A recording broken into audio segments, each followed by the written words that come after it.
सिंह साहब, आप भारतीय किसान संगठन के वकील हैं। क्या कल किसानों का 6 महीने प्रदर्शन उचित है? देखिए, 6 महीने हो गए हैं। निश्चित तौर पर 26 मई, दो चीजें हैं। 26 मई को इस देश के माननीय प्रधानमंत्री जी ने पहली बार शपथ भी ली थी। अब दूसरी तरफ 6 महीने किसानों के आंदोलन को होते हुए भी हो गया है।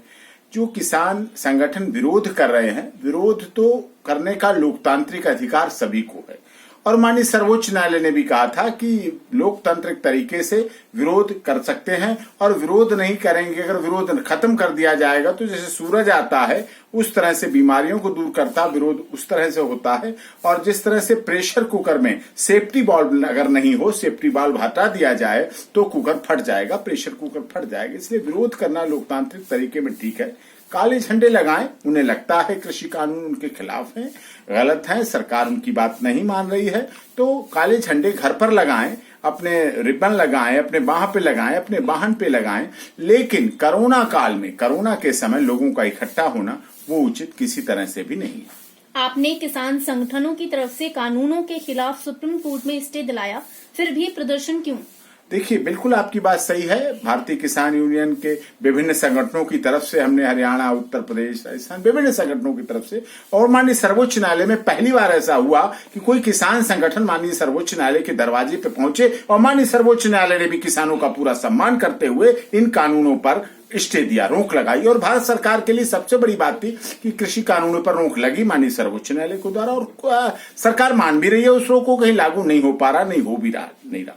तो ऐसी स्थिति में किसानों को आंदोलन करना चाहिए या नहीं करना चाहिए तो उन्हें डिसाइड करना है। लेकिन किसान कोरोना के समय, कोरोना को देखते हुए, कोरोना काल में भीड़ इकट्ठी ना हो, जलसा ना हो, रैली ना हो, कोई प्रदर्शन ना हो, अकेले अपने घर पर काला कपड़ा लेके झंडा लगा दें, प्रदर्शन विरोध कर दें। 26 मई उन्हें लगता है 6 महीने हो चुके हैं, उन्हें 700 किसान लगभग आत्महत्याएं हो चुकी हैं, मौतें पर सब जगह, सब क्षेत्र में हुई, सभी की हुई। कोरोना काल ने किसी को नहीं बख्शा, कोरोना महामारी ने किसी पे कोई दया ही नहीं की, अमीर गरीब, राजा रंग फकीर सबको लपेटे में लपेटा। तो ऐसे में इस बात से बचना चाहिए, कोरोना की गाइडलाइन पालन करना चाहिए, और कोरोना जैसे पहले कहा गया कुंभ से कोरोना फैलना रोका गया, पश्चिम बंगाल के चुनाव, पंचायत चुनाव, उत्तर प्रदेश की बात की गई, तो अब ऐसा न किया जाए। किसान इस देश की रीढ़ की हड्डी हैं, बेस हैं, उनकी तरफ से ऐसा नहीं होना चाहिए कि कोरोना काल में उनकी तरफ से कोई कोरोना संक्रमण फैले किसी भी तरह का। सिंह साहब, सुप्रीम कोर्ट में केस का क्या स्टेटस है? देखिए, माननीय सर्वोच्च न्यायालय ने जो स्टे दिया था वो स्टे बरकरार है, चल रहा है।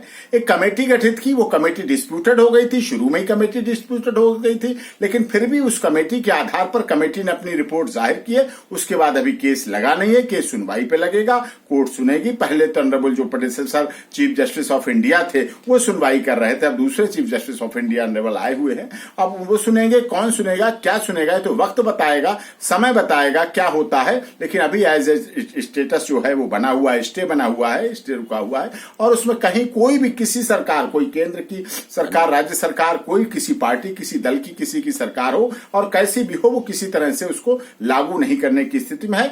बात कर रहे हैं माननीय प्रधानमंत्री जी ने भी किसानों से का बात करने की बात कही कि बात करना चाहिए, किसान भी कह रहे हैं बात करने की बात करना चाहिए, बात हो रही। तो ऐसी स्थिति में ऐसा क्यों हो पा रहा ये नहीं समझ में आ रहा। गतिरोध कहाँ बना हुआ है, गतिरोध खत्म होना चाहिए। किसान तो किसान। सर, धन्यवाद।